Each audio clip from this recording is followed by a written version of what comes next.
Welcome to The Book Podcast, where we discuss books about the book, the Bible, with your hosts, Scott Moffitt, Gabriel Penfield, and Gary Karwoski. We go as deep as we can go, look as hard as we can look, but we only scratch the surface of the meaning of the book. We only scratch the surface of the meaning of the book.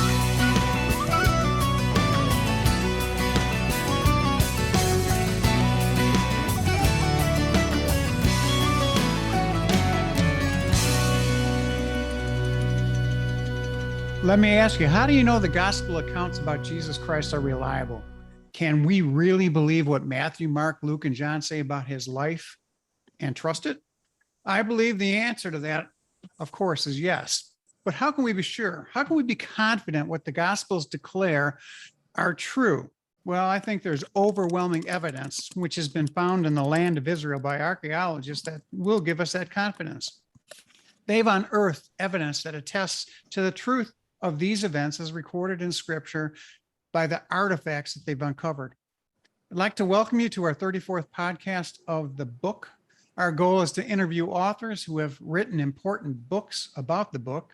And it's our privilege today to welcome our guest, Titus Kennedy. Welcome, sir. Thank you for having me. I'm looking forward to the discussion. Titus is a field archaeologist, and if I get something wrong here, please correct it, who has worked primarily at sites in Israel and other places in the Middle East.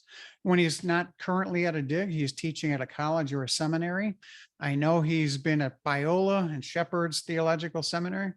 Titus is also a research fellow at the Discovery Institute. He's an author and a consultant. If you've ever watched the popular television program Drive Through History, you've witnessed some of Dr. Kennedy's work. Today, we will discuss his book, Excavating the Evidence for Jesus, the Archaeology and History of Christ and the Gospels. This book focuses on the archaeology and history, the evidence that is direct and indirect about the ministry and the life of Jesus Christ. Titus has made significant contributions to the field of archaeology that will enhance your understanding of the first century world of Jesus. Titus, it's our pleasure to have you with us today. I am your host, Scott Moffitt, and I'm joined by fellow pastor, retired pastor Gary Karwoski, and my grandson, Gabriel. All three of us have recently studied in Israel. Gary and I participated in a master levels class at Jerusalem University College entitled Historical Geographical Settings of the Bible. Obviously, it's an interest, a great interest to all of us. Titus, can I begin by asking you the following question? Why did you write this book? Did your publisher ask you to write it? Was it your PhD thesis, or was it a lifelong pursuit? Well, I wrote this book because of both personal interest in the topic, excavations that I was part of, digging in the first century and this time period of Jesus and the Gospels, and because I wanted to provide an up-to-date resource on the archaeology of Jesus and the Gospels from the perspective of an archaeologist. Obviously, there are many books about Jesus and the history or historicity of Jesus and the Gospels. There are not as many of them that are by archaeologists, and there are quite a few that could use some updating. So I thought this is a very important topic, personal interest. I think a lot of other people would enjoy reading and learning about it. For sure. And I was sure to include a lot of photographs in the book, because I think the that's pics. Yeah, The pics. I appreciate that. Yeah, I think it's such an important part of archaeology and archaeological publications, so that people can see these actual artifacts and the architecture rather than just reading text or looking at a drawing. I mean, it not only helps people to correctly visualize what is being written about in those ancient texts, but it demonstrates that these objects and places exist and even still exist today. The tagline at the college that we went to is read the book, read the land, and then live the book. How does studying in Israel undergird one's faith in Christ? How does this archaeological perspective help us? Well, I think that going to archaeological sites yourself, and also I would add in museums that house many of the artifacts, I think this allows one to witness firsthand the evidence that demonstrates the reality of these gospel narratives. And I think it also opens up a new perspective for people on reading the Bible. When you've been able to walk around and see for yourself what the text is discussing and recording, rather than just thinking abstractly about theology or the story and trying to imagine for yourself what things might have looked like, what the scale was, what the traveling was like. When you're there and you experience it on the ground, it changes your perspective a lot and also strengthens your confidence in the reliability of the text. Yeah, absolutely. Yes, when I looked at the book, it's kind of like you put a bunch of papers together because it's so well referenced within the body of the text, and then the bibliographies at the end of each one of them. I think it's an outstanding setup. So you take us through a narrative, basically starting with the birth of Christ, even prior to that, almost actually, and taking us all the way to the ascension. Are you going to be planning to do any more work on that, perhaps in the early church kinds of things? I don't have immediate plans for a similar book on the early church, but my newest book that'll be released soon is actually one that covers archaeological sites of the Bible or major locations in both the Old Testament and New Testament. So some of those locations in that book are places mentioned in Acts and the epistles. Yeah. All right. Do you have a title for that book? Yes, it's called The Essential Archaeological Guide to Bible Lands. It's available on pre-order now. Nice. Real good. That's at Amazon. Yep, it's at Amazon, or you can go direct to the publisher or other booksellers. Nice. When we look at the index of your book, you basically take the Gospels and go through the narrative point by point. And is this the lens of an archaeologist? Is that how he would do it? You begin with the birth of Jesus, conclude with his resurrection. What are your thoughts on that? Why that scenario instead of taking just one location and moving to the next location? Well, if you review the vast amount of literature on the archaeology of Jesus, and you look at different books discussing the archaeology of Jesus, many of them do take a more topical or location-oriented approach, but I personally don't think that is as effective a tool for people to process, learn, and remember the information. I like to teach using a story framework. People already have the background, most at least do. They know the general story, they know the sequence of it, and certainly that can be connected to the gospel narratives. So when you already have a framework for something and you can just add pieces to that, it's much easier to remember, recall, and it's more logical. So I just decided I'm going to organize it chronologically, and I think that will make it a bit easier to read and also easier to remember this information. Yeah, I really like the way that you did it. Really did. Thank you. I appreciate that. Yeah, I was hoping that it would be effective for people and it would make it a little bit more like reading a story and less like just reading a textbook or a reference work. You mentioned in your book that there are many extant copies of the Bible. You mentioned 43 papyri, 14 parchment manuscripts of the gospel, just from the first 3 centuries. And obviously after the autographs were written. Why is the Nazareth inscription so important to that? I think Gary really was interested in that. Well, first of all, I would say the importance of these extant copies of the Gospels is because we have many ancient copies of the 4 Gospels that we can read and compare. We see that the text of the Gospels, the ancient Gospels, was not modified over the centuries as some scholars used to claim, and some in popular culture still do.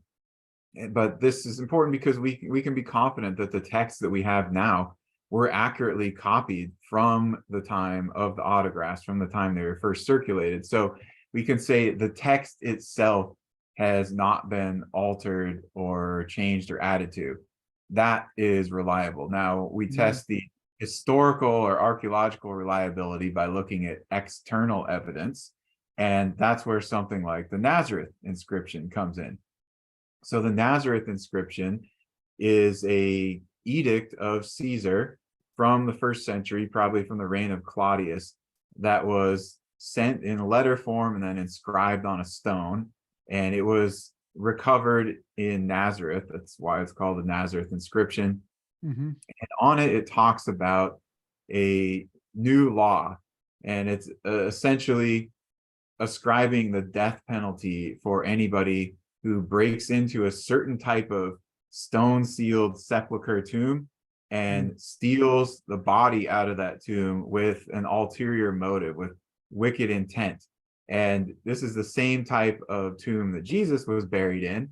And this is also the story that was spread by the Roman soldiers, according to Matthew 28:11-15. So I see this as the Roman perspective on the resurrection, and that they are continuing to spread that story, but also trying to put a stop to the rumor of the resurrection or anything else that might be like that in the future, because of the widespread effect that Christianity is having so rapidly. Yeah. Let's get into the birth narrative. The census. Let's talk about the Roman census that was apparently given about 8 BC. And that seems to be the census that Joseph and Mary responded to when they traveled from Nazareth to Bethlehem. When would they have actually received that notification of the census? How long would it have taken them to make that travel? Because that kind of locks in the date for the birth of Christ. Yes. So we have in the autobiography of Caesar Augustus, he talks about 3 different censuses of the whole Roman world during the time of his reign. And the only one that's anywhere close to the general birth of Jesus time frame is the one that was initiated in 8 BC. So he gives the order then, how long would it take to get all the way over to Judea, which is the far eastern fringe of the empire? Probably several months to get to the tiny village of Nazareth. So there's a bit of a lag time there. Do they leave immediately the first day that they get word of that census? Probably not. They probably have to prepare a little bit for traveling. And then it's going to take several days to a couple of weeks, maybe even, for them to get down to Bethlehem, because not only are they going on foot, essentially, because Mary can be riding on a donkey, but Joseph's going to be going at walking speed. But she's pregnant. They've got to make stops, so it's not going to be rapid transit. This tells us that it may have been even into 7 BC by the time that they got there, but again, could have been the end of 8 BC, somewhere in there. All right. Thank you. I'll try to jump in here with a question, see if it works out. Our culture is enamored with the idea that that basically Joseph's family wasn't given room in Bethlehem in the inn. Can you fill in the audience and fill in for us the etymology of the word used here, what a small town would have? Would it have an inn like this? Can you explain a little bit about that? So if we are just restricting our discussion to the Gospel of Luke has 2 major passages where in your English translations, it uses the word inn. First is in the birth narrative. The second is in the parable of the Good Samaritan.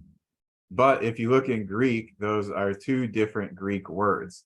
So in the birth narrative, it's guest room, while in the Good Samaritan parable, it is an inn where travelers would stop and stay. So that's our first clue. that it's talking about a guest room in a private residence rather than an inn. The second part of your question there, would a small town like Bethlehem have an inn? Probably not. Yeah. But even more so, we can say no, because Bethlehem was not a Roman or Romanized village. It was a small village of Jews, and Jews at that point did not use inns like the Romans or the Greeks did. So people would travel places and they would go stay with their relatives.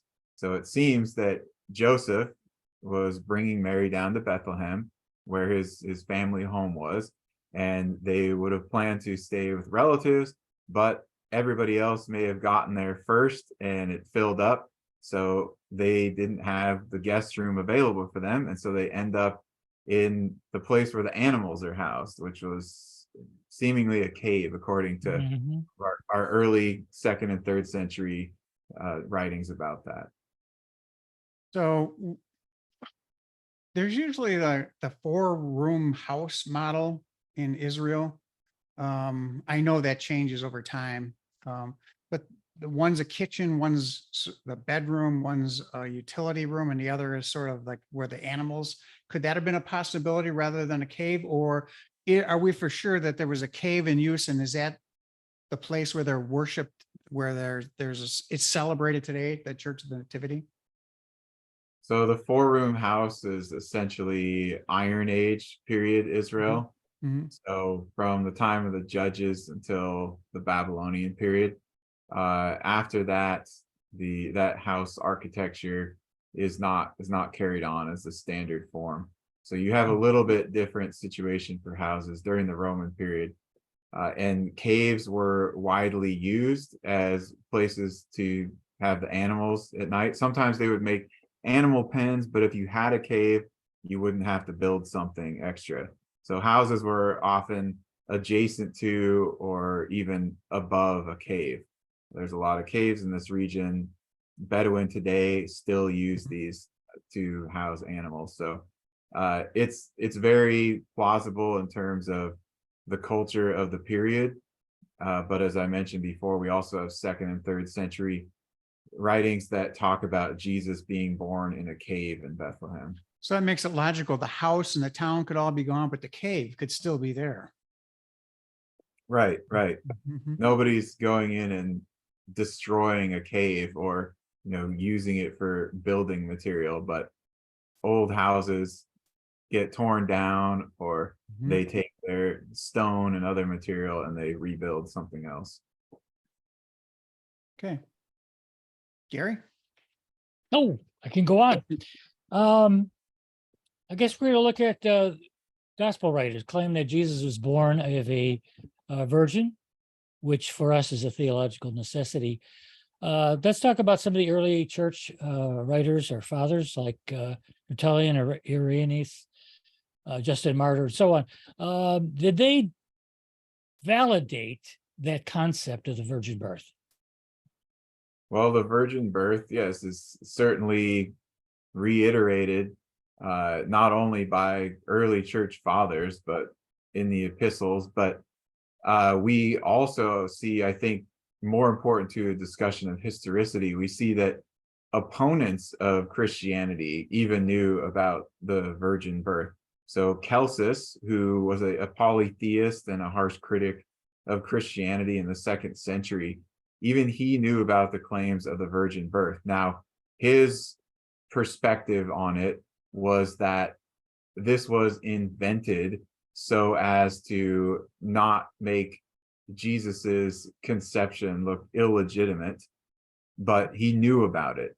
So this is not something that was invented by the church much later on. Even opponents of Christianity in the 2nd century. So he's backing up the story in the contemporarily to it, even though he's dissing it. Absolutely. Mm-hmm. I preached a message one time that basically demytholized the birth of Christ, and a lot of it has to do with the 3 wise men and the 3 gifts, and Was he there when he was were they there when he was a baby? Could you speak to that issue about the three wise men? Were there three? Did they come when Jesus was still a baby? And did this occur in Bethlehem? Can you just give us a little bit more information that was found in your book, by the way? Mhm. Well, we don't know exactly how many magi there were. Of course, the Gospels don't say that there were three. There were three gifts. We do have an ancient text called the Revelation of the Magi that was probably composed about the 2nd century, and it gives a lot of information about those magi and perhaps fills in some historical details. It's really the only other ancient source we've got, so we can be cautious about its claims, but also take a look at them. And it says that there were 12 or more magi, and it puts them in a place of origin in ancient Persia, what would be Iran now, which fits very well with what we know about the Magi. It's where they originated, although they were prevalent in Babylon too. And it talks about the star or the light, and it associates that with an angel, essentially. And then as far as Bethlehem, well, I have a little different idea on that in contrast to some people. There are some other scholars out there who don't think the Magi visited in Bethlehem either, but I think that visit happened in Nazareth.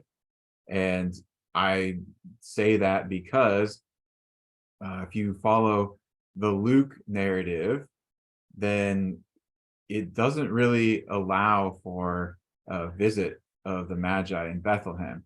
Read through Luke chapter 2. Jesus is born on the 8th day. He's circumcised. He's taken to the temple after the 40-day waiting period. So they go from Bethlehem to Jerusalem, and they take him to the temple, and that's where the offering of the turtle doves is. And then it says that they go to Nazareth. And so there's only this short window of time when they're still in Bethlehem after the birth that the Magi could have visited, but Jesus is a newborn, and Luke says nothing about it. In Matthew, he refers to Jesus as a child, and it seems to be after, sometime after they've already gone back to Nazareth. Yeah, I don't think it Yeah, makes any sense so- if they stayed in Bethlehem. Okay, go ahead, Gabe. Yeah. So you talk about the North Star kind of being associated with an angel. Can you talk a little bit more about that and like what the star in the Bible was? Was it the North Star? Was it an angel? Like, can you explain a little bit more about what that? Sure. So the Matthew narrative is the only one that mentions that star, but it refers to, or it uses the Greek word aster, which can have a range of meanings. Yes, it can be what we think of as a star. It can also be what we would call a planet, but it also in ancient Greek literature can refer to a divine light or an angel that is sent as a guide. So we have those options, but when we read the text of Matthew in detail, we see that this star appears and disappears and reappears. Yeah. So it's not consistently in the sky. And then it says that it guides them to the very house where Jesus and his family are. Now, a star, as we think of a star or a planet, cannot do that. You can't pinpoint a house with a star. You have to have something very small that is guiding you directly to this little house. And so that's why I would take the semantic range of either a divine light or a guiding angel as that star. And so they were directed specifically to the house where Jesus and his family were. So it'd be something more localized and something that can be seen for the whole earth or at nighttime on the earth. I would say that it was guiding just specifically those magi, and I would liken it to the pillar of fire at night, during something like that. God's using this specific light source that is taking them exactly where he wants them to go. Could that have been the Shekinah glory? It could be something like that. Interesting. Don't know, it's not really specified, but I Right. mean, I'd say a divine light or an angel that God has assigned to that, who's guiding them with a light. Either one of them works. The revelation of the Magi puts it as some kind of angelic being, but that doesn't mean that that's what it was for sure. Sure. Let's talk about the synagogue system. And while we were in Israel, we saw a number of synagogues. Of course, the most famous is at Capernaum, where you have the basalt foundation, the dark foundation, and then you have the later synagogue built on top of it. I think it's from the 4th century, which is a different Limestone. colored Yeah. limestone. Yeah. Sinomanian, I think is what it is. Anyway, when did the synagogue system come into practice, and what's the earliest example? And I always thought that the synagogue was for people who were far away from the temple and couldn't make it, and so it was sort of a supplement to the temple system. What function did the synagogues do, and why were they important? A lot. Well, I don't know if we can answer exactly when the synagogue system came into practice. There's lots of views on that. You could say that it even had its origins back in ancient Israel in terms of a community gathering type of system and educational system. You can see why use for the synagogue system would make sense arising in a period like the Babylonian exile. But the problem with putting it that early is that we see no evidence of the synagogue system during the Persian period, like around the time of Nehemiah or Esther, for example. But we do find the earliest evidence for synagogues as the actual building in the 3rd century BC. So the two earliest synagogues that have been found are located in Egypt and Macedonia, or at least it's possibly a synagogue in Macedonia. Then once we get to the 2nd century BC and later, we have many, many more examples. So we can say by the 3rd century, it was definitely an institution with a building. It may have been loosely organized prior to that. As for your second part of the question, what was it for, and how What was the function of it? Yeah. Yes, distinct. So the temple was presided over by the priests, and the temple primarily was involving sacrifices. That's not at all what the synagogue system was. The synagogue system wasn't connected to the priests, and they didn't do sacrifices there. It was a community gathering place for education and prayer and corporate worship. And if we're talking about the time of Jesus, well, the temple was presided over by the sect of the Sadducees, while the synagogue system was presided over by the Pharisees. So you've got these two different groups there, and they're doing different things, but your average Israelite at that time can be involved in both of them. They send their kid to the synagogue to get educated, and they go there as a community for prayer and worship, but then they go to the temple for major festivals and for sacrificial system. Yeah, they were required to go to the temple 3 times a year. Jesus spent a lot of his time around the Sea of Galilee. Beautiful spot. Love that location. And particularly cities that were involved. Bethsaida. There's a couple of those. It's really hard to pinpoint where these are. That includes Cana as well. Let's talk about these locations. How do we know they're there? Since they're clearly in Scripture, yet we struggle with literally digging up their locations. Yeah, Bethsaida is always an interesting discussion. So I think that we can say a lot more about that today than we could 5 years ago. For sure. But if you go back to older books and publications, you're going to see a site that's often referred to as Tel Beit Saida. But that is a name that was assigned to it. So the archaeological site is Et Tel, and it is far away from the lake and at a much higher elevation. And because of that, many archaeologists and other scholars were very skeptical of that being the Beit Saida of Galilee mentioned in the Gospels. And so people were searching for other possible locations.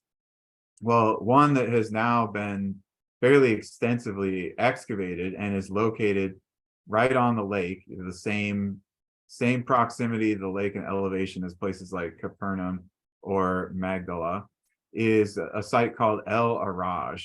And even more recently, besides uncovering plenty of first century occupational evidence, they found a Byzantine church there that was commemorating Peter and probably Andrew also. But the mosaic floor has a dedication that specifically talks about Peter. So this, I think, would be Beit Saida of Galilee. I mean, I think it's a very powerful argument. Not only is it a first century fishing village on the lake like the other places we've mentioned, but it also has this Byzantine church that shows that there was an early association with the apostles and the Gospels there. Cana of Galilee, Cana of Galilee, which Gary already mentioned, has several possible locations. I think 3, if I remember correctly. And one of the keys to understanding is, in my recollection of reading the book, was that stone water jars were found for living water. Can you explain why that would be important, or how we can try to determine which is the correct location? Mm-hmm. So we have 3 sites that are talked about in terms of what's the Cana of the Gospel of John.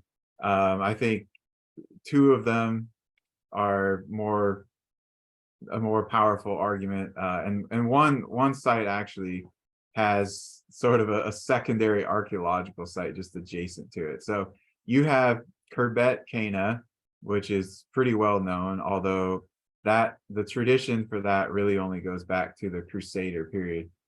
And then you have Kafir Cana, which there were recent excavations at a site 500 meters away from the church there, at a place called Kerem Araz. And what they found is that it was occupied in the 1st century. There were Jews that lived there. You mentioned the stone water pots, so they find those at many different sites, but they did find them at this site near Kafir Cana. They also found them at Khirbet Cana, but they also found a Byzantine church there at Kafir Cana, Kerem Araz area.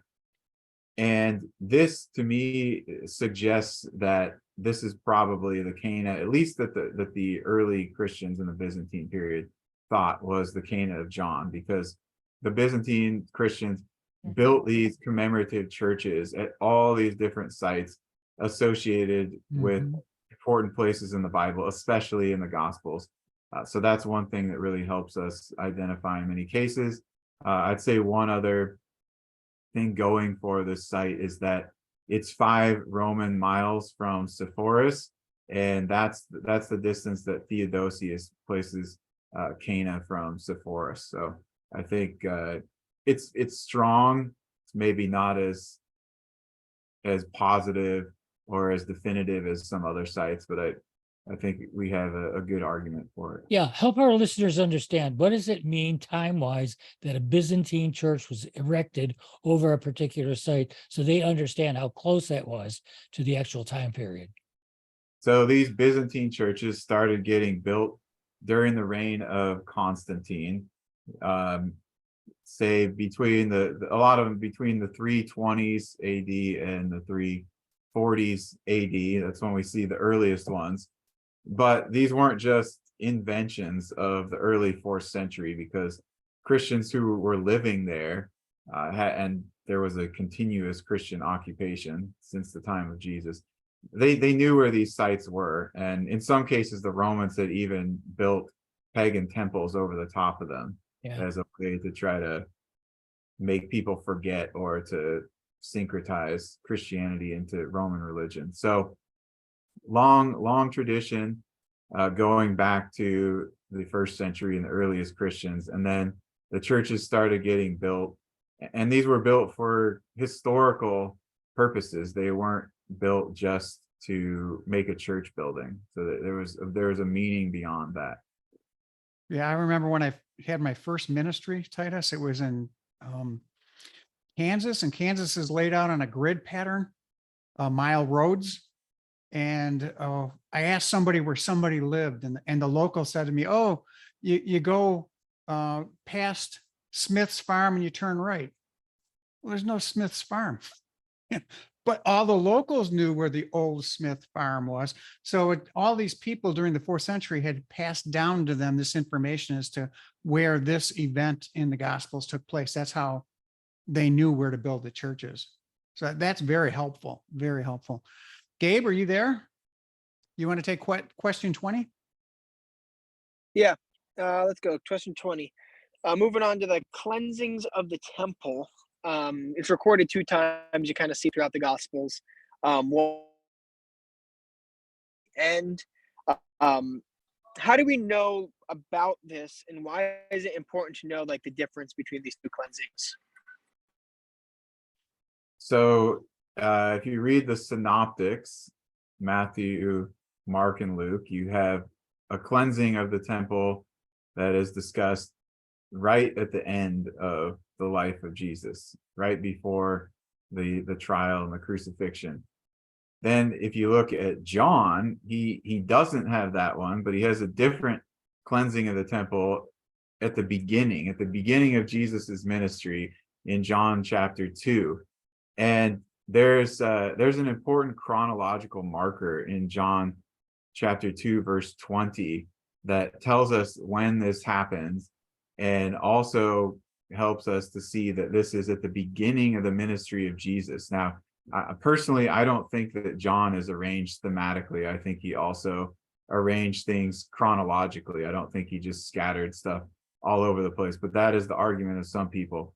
Mm-hmm. But John 2:20 tells us that there was a specific year when Jesus was there cleansing the temple, because Jesus gets into this discussion and the people tell him it's taken 46 years, or the temple has been under construction for 46 years. And, they're confused about what he's talking about. And so they're giving their understanding of it. Well, when did the beginning of this temple construction or reconstruction happen? It happened in about 19 BC. This is when Herod the Great started doing his massive reconstruction project of the temple. So 46 years after that, if we go a full 46 years, then we land in about 28 AD.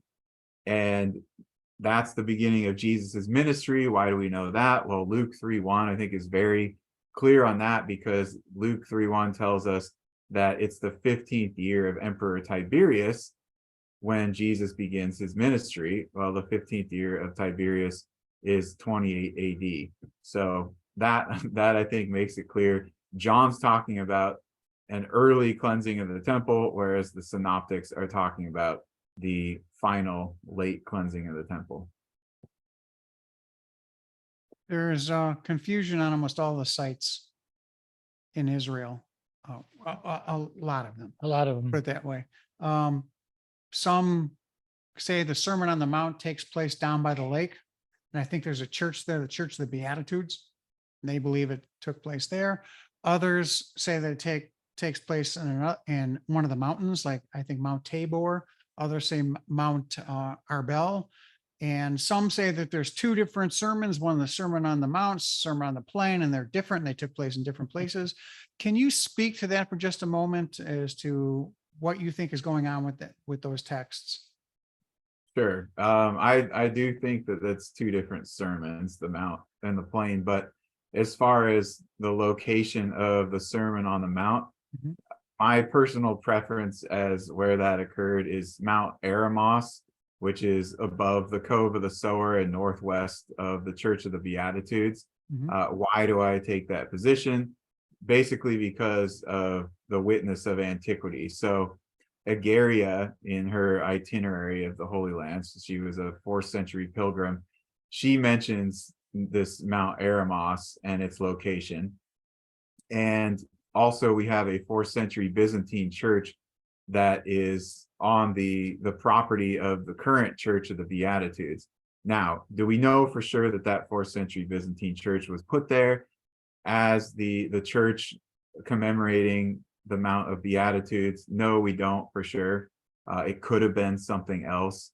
So it's possible that's where the Sermon on the Mount happened. There are other candidates, like you mentioned. Of course, Mount Arbel is not very far away from there, and it's a very prominent peak. So that could make sense also from a geographical perspective.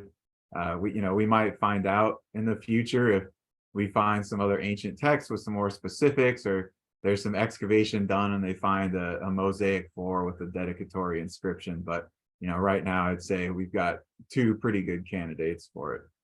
Yeah, our bell has a nice large flat spot on top that seems like a possible likely location. That's good. Thank you very much. Your turn, Gary. Oh, is it my turn? Question Do you want to 25. talk about number 25, the marble foot? Yeah, we saw that. That's kind of fun. Uh-huh. It was uncovered in excavation. It has an inscription to Asclepius, which, if I have my medical background right, that's kind of a medical thing. So that leads us to ask just kind of a general question that we're really leading into through this whole interview. How does archaeology help us understand the Bible? Why is it important? And is that why you have got a job? Well, you're right about Asclepius. That is a medical thing. So Yeah. Asclepius was the Greek and Roman god of healing and medicine.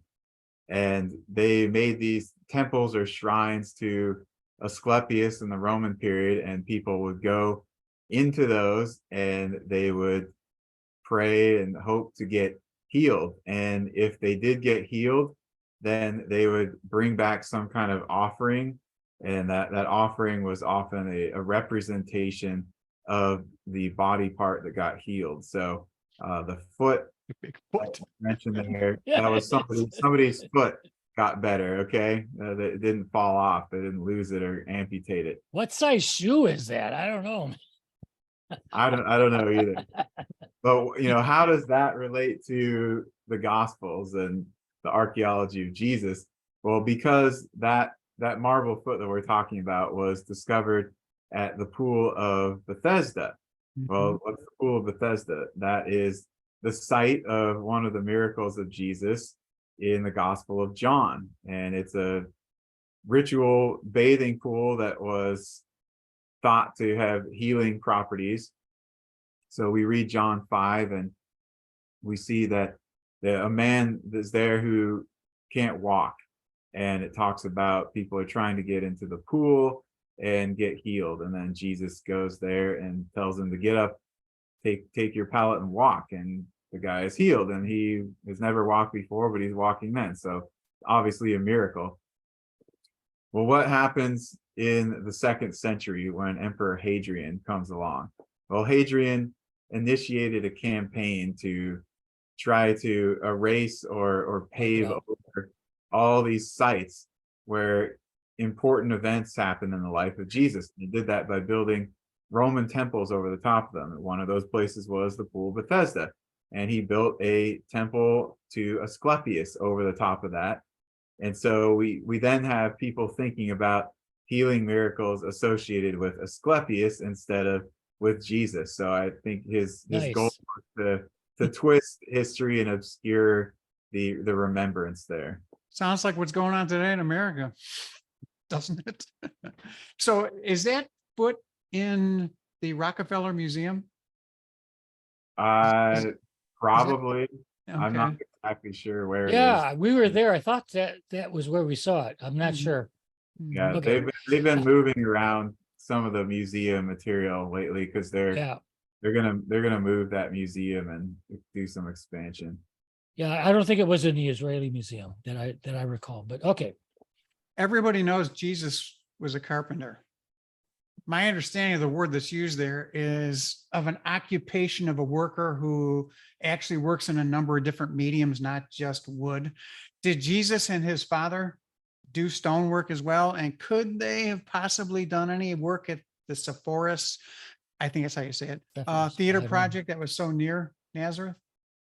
Well, according to that word, yes, they certainly could have done stonework, and I also think that makes a lot of sense because there's so much limestone in the area, and that was used extensively for building. So if they're builders, then they're probably also using stone. As far as working on the Sepphoris theater project, we don't know. My guess would be no, simply because Sepphoris was an extremely Hellenized town, and it seems to me that Jesus avoided a lot of those places, and Jews in particular generally would have avoided places like that because the population was so pagan. But Well, let me we push back on that for a second. He did go to the Decapolis, and he did go up to Tyre and Sidon, which were all Gentile areas. So I get what you're saying, though. he did during his ministry Ministry. on those Mhm. particular or that particular point.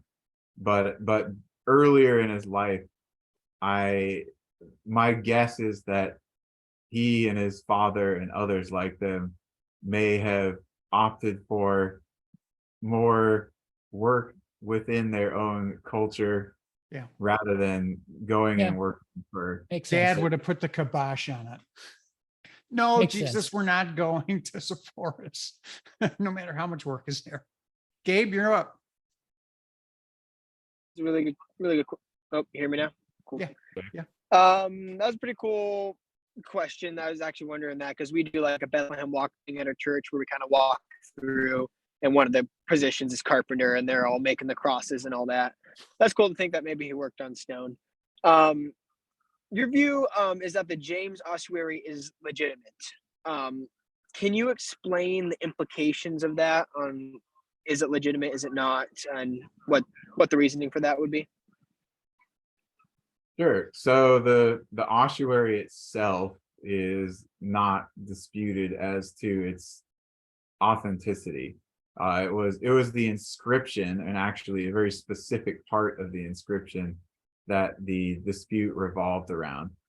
So the full Aramaic inscription there says, James, son of Joseph, brother of Jesus. And the part that the dispute then started to revolve around was brother of Jesus, whether or not that was added on to make it more important or significant. But when they did testing of the patina, which is the ancient residue, inside the letters, they found that the patina was also present in the Jesus part of the inscription as well as the other parts of the inscription. So that, to me, besides it just looks like it all was in one hand, that indicates to me that the inscription was written all together in antiquity. Now, as far as the implications of that would be that we have an inscription from Jerusalem in the 1st century that mentions James and Joseph, and most importantly, Jesus. So, the claims that we have no archaeological inscriptions mentioning Jesus from the 1st century, that would go away. Of course, we have 1st and 2nd century historical texts that mention Jesus, and I'm talking about outside of the New Testament and even non-Christian sources. So there's not really an argument among scholars whether or not Jesus existed, but that inscription would be quite important. Now, more recently, there was a dedicatory bowl that was discovered in the harbor of Alexandria, and it had a Greek inscription that would translate to something like "through Christ the magician," which to me suggests that these Egyptians were trying to harness Christ's power, and they thought of him as a magician. But they know about him. They know about the title Christ, and they know that he's performed miracles. So I think that would be another first century attestation of Jesus. Good. Let's move on to the death, burial, and resurrection of Christ. When you go to Israel, the popular site for the death and burial of Christ and resurrection is the Garden Tomb and the place of the skull there. But most scholars believe it's where the Church of the Holy Sepulchre is. Let's talk about that a little bit so we can pinpoint that location for our listeners. Sure. So the Church of the Holy Sepulchre is this ancient church that has been rebuilt many, many times. It's inside the walls of the old city, which confuses a lot of people. So the old city walls are actually the Ottoman walls from the 16th century. It was outside of the walls of the city at the time of Jesus. As far as I'm aware, there are no archaeologists that think the Garden Tomb is the tomb of Jesus.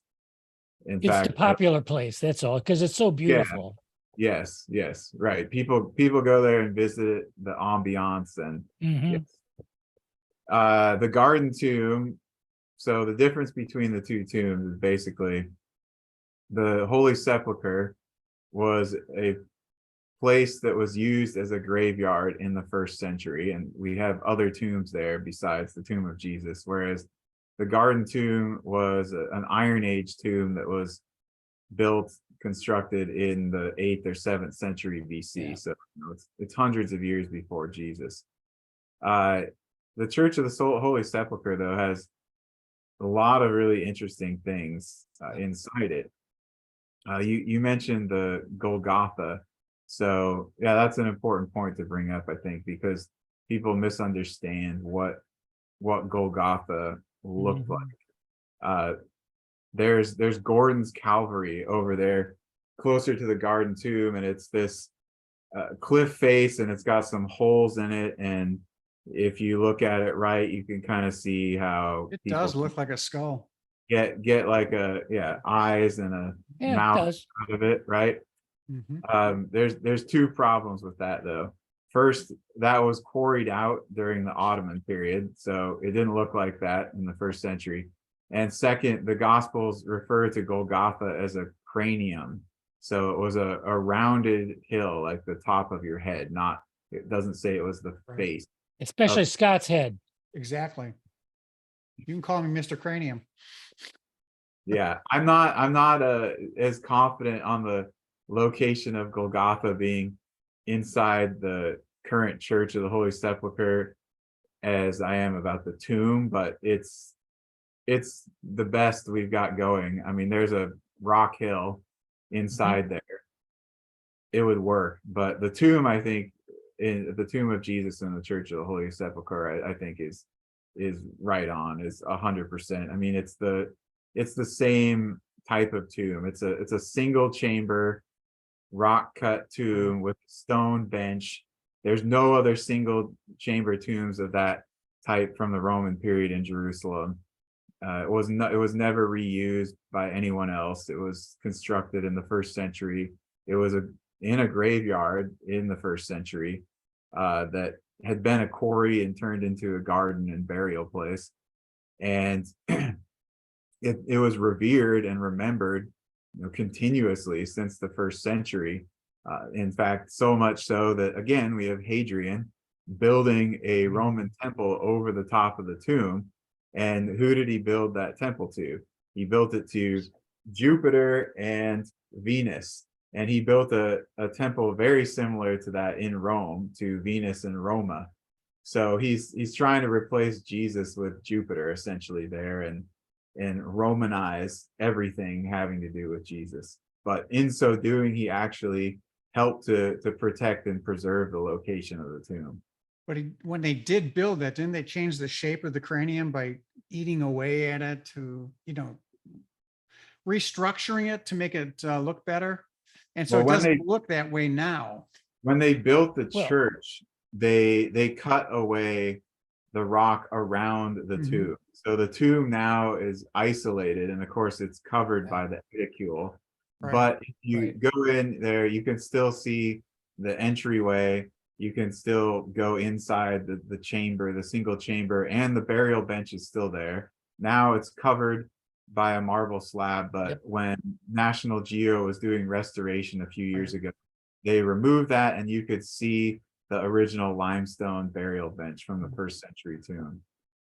Yeah, I was speaking of Golgotha. Didn't they reshape that? Yes, So yes. the- Gotha was cut a bit. There's still a rock hill in there that's Right, significantly higher elevation than the tomb, but for sure. it's been altered over the centuries. Okay. Let's move to Jericho. And there's a New Testament Jericho, and there's obviously an Old Testament Jericho where the walls came tumbling down. There are a couple of problems with that. First of all, it's not obvious that there was a fire or how, whatever it is that took the walls down. It doesn't seem to be obvious to most archaeologists. And then there's the issue of in the New Testament where it says Jesus was leaving Jericho and then he entered into Jericho. How could he possibly do that? And so could you explain the Old Testament portion of it and the New Testament portion for us in a succinct way as you possibly can? I think we lost him. Did you lock up?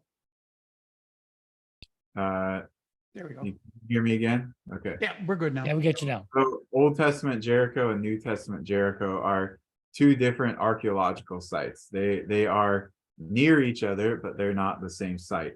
Old Testament Jericho is a mound at Tel Es Sultan, and New Testament Jericho, as far as we can tell, was just located to the west of that.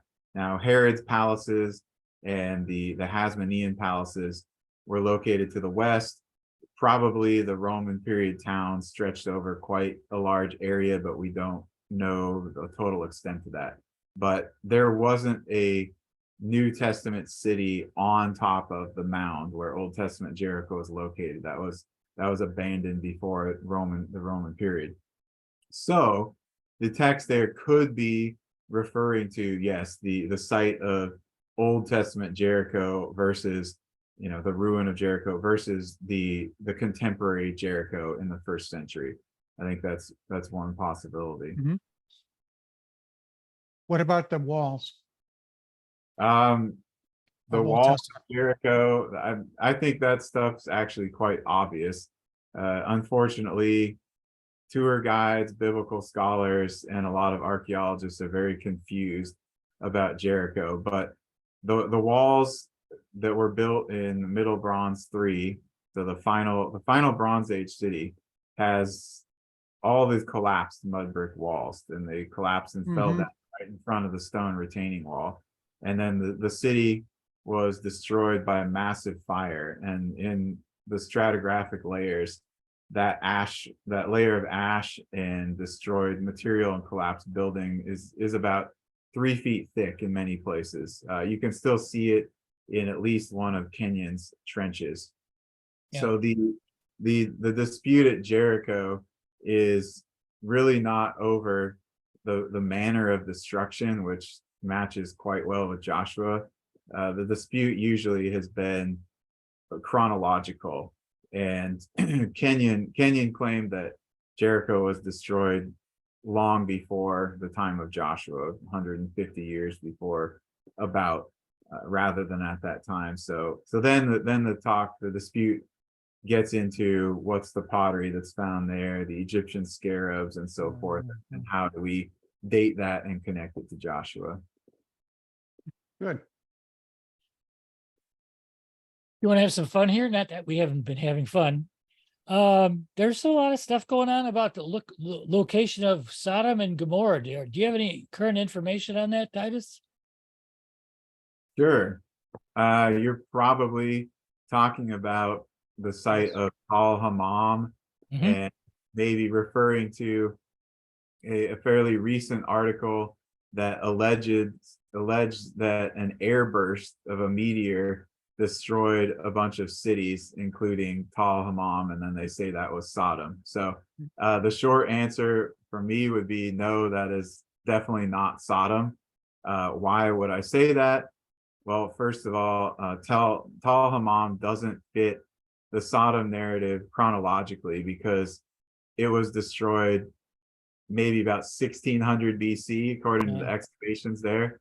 So that's about 300 years too late, according to the Bible's chronology. So you have to look at all the years in the biblical chronology symbolically to get something out of it. But it also doesn't fit geographically because we have many references placing Sodom clearly south, on the southeastern side of the Dead Sea. In fact, one really important one places Sodom east of Gaza. So Tal Hammam's way too far north. And then occupationally, Tal Hammam continued to be occupied for centuries after this destruction. But when we read about Sodom in both the Old and New Testament, it was destroyed, it was abandoned, it was never rebuilt. It was essentially like a monument to destruction. I mean, we even have a couple other reasons, like name preservation at the site across the street from Tal Hammam shows that it was regarded as Abel Shittim. So I do think it's a biblical site, but Abel Shittim, not Sodom. And then also we actually know where Zoar was. So that helps us position the general area of Sodom. And Zoar was on the southeastern side of the Dead Sea. This is nowhere near Tal Hammam. Why do we know that?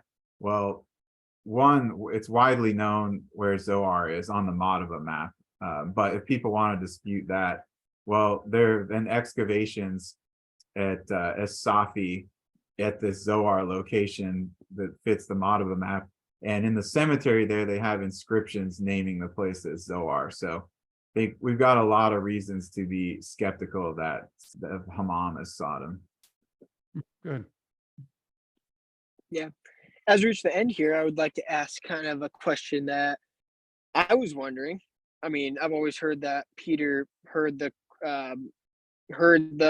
chicken, the rooster crow 3 times, and he denied Christ 3 times. But you're saying maybe it's more of a trumpeter rather than a chicken or a rooster. Could you explain that? Maybe explain that a little bit for us? Sure. So the Greek word that's used there, elector, is used for, yes, the sound of a rooster crowing, but it's also used in ancient Greek writings for the sound of a trumpeter and some other sounds.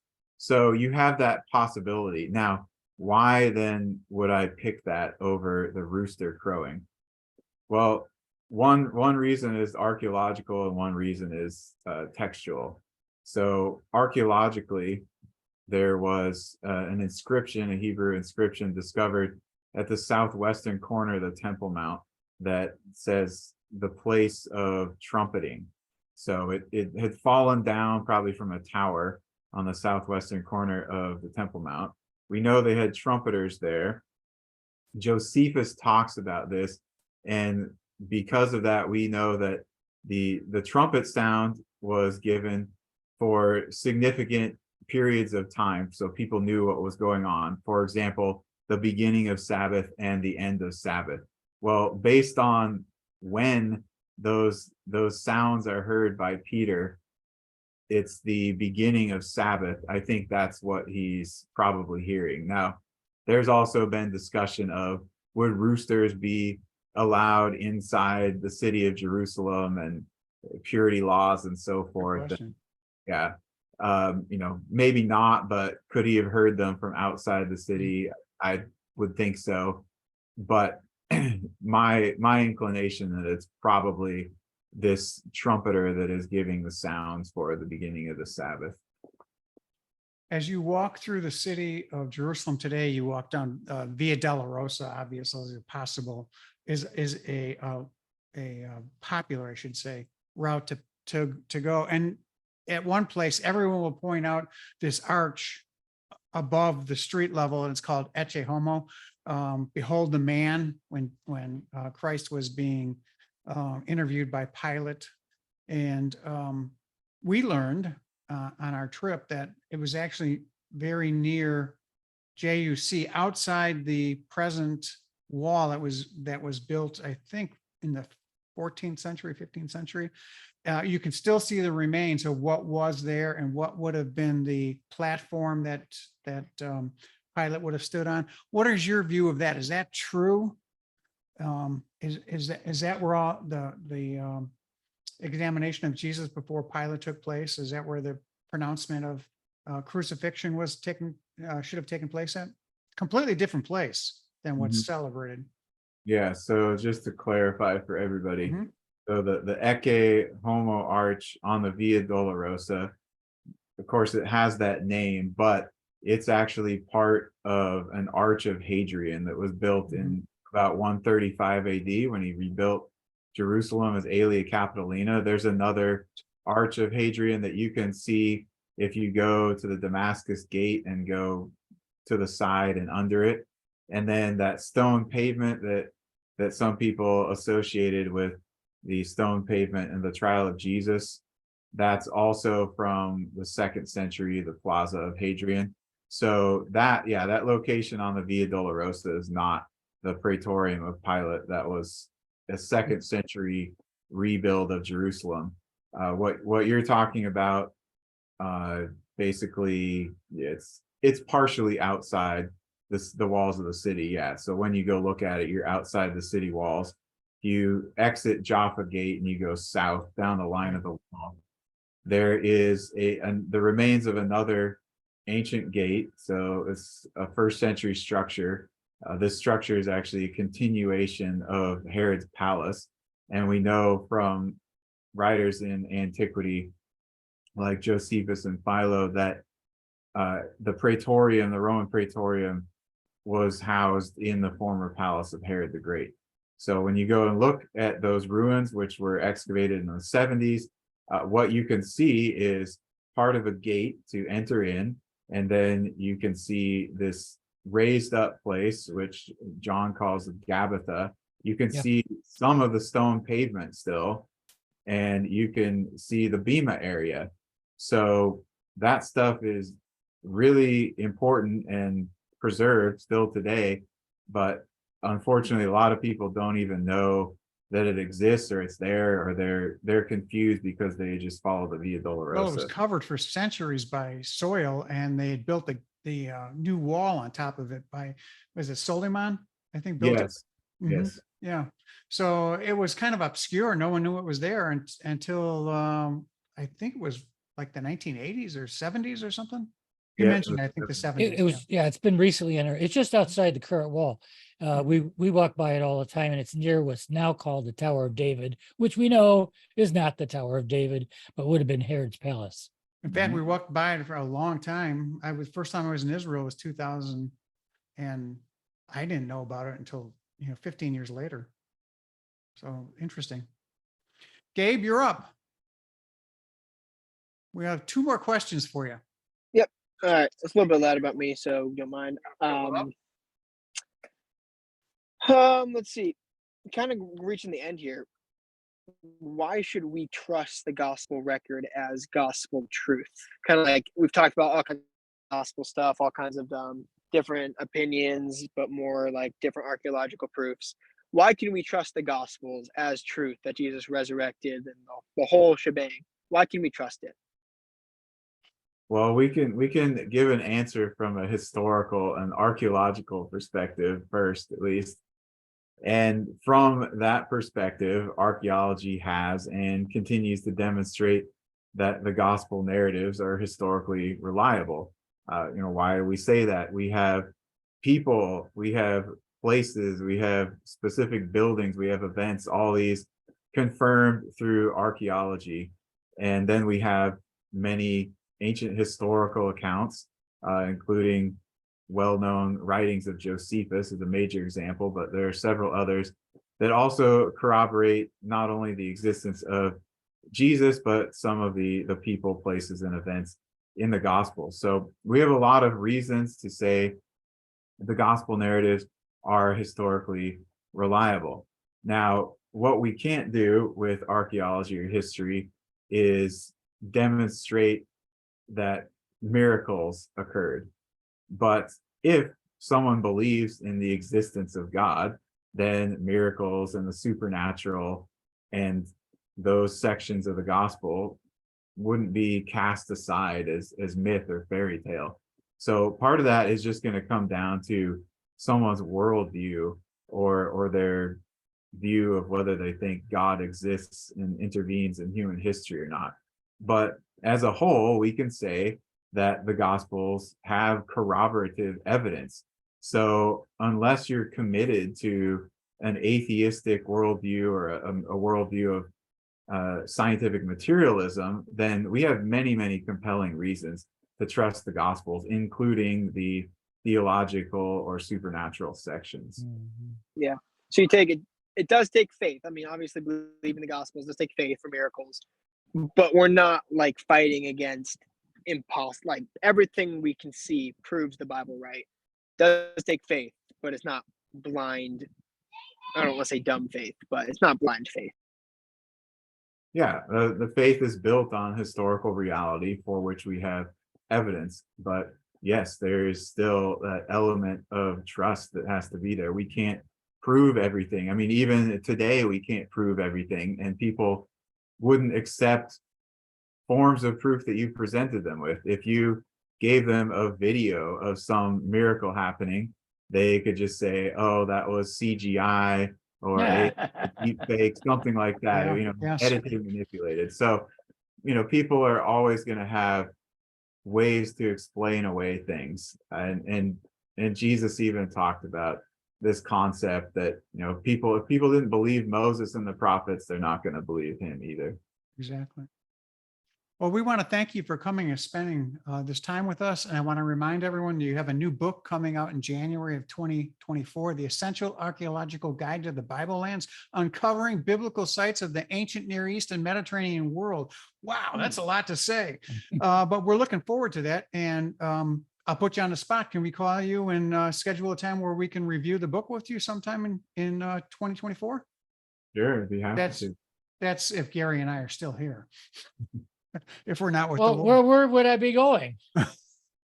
So we want to give you an opportunity. Do you have anything you'd like to share with us? Podcasts or a website that people can go to learn more about your ministry? I would encourage people, if they're interested in digging into biblical archaeology more, to look up some articles.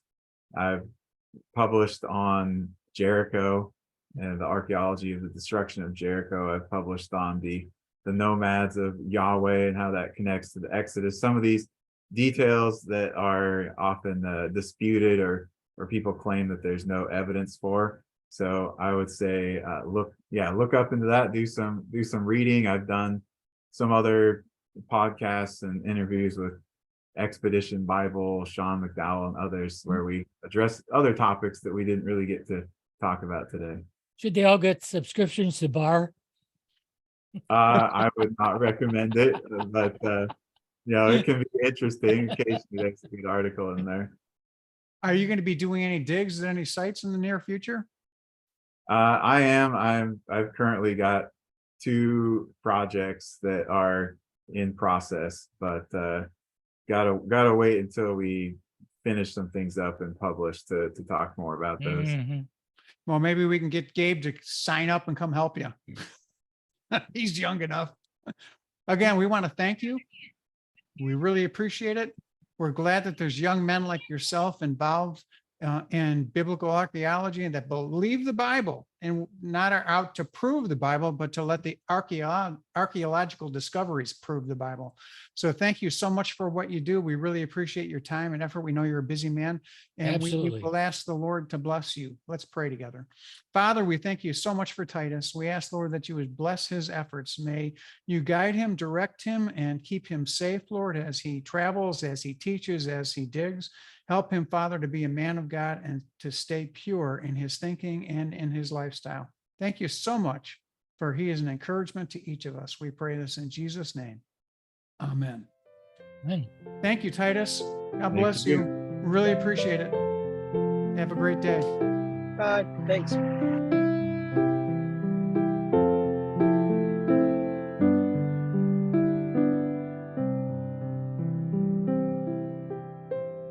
Thank you for listening to another episode of the Book Podcast. If you liked what you heard and want to support us, like, follow, subscribe on any podcasting platform, on YouTube, on Facebook, Instagram, or Twitter. Simply type in @HearTheBookPod, @HearTheBookPod. Thank you. See you next time.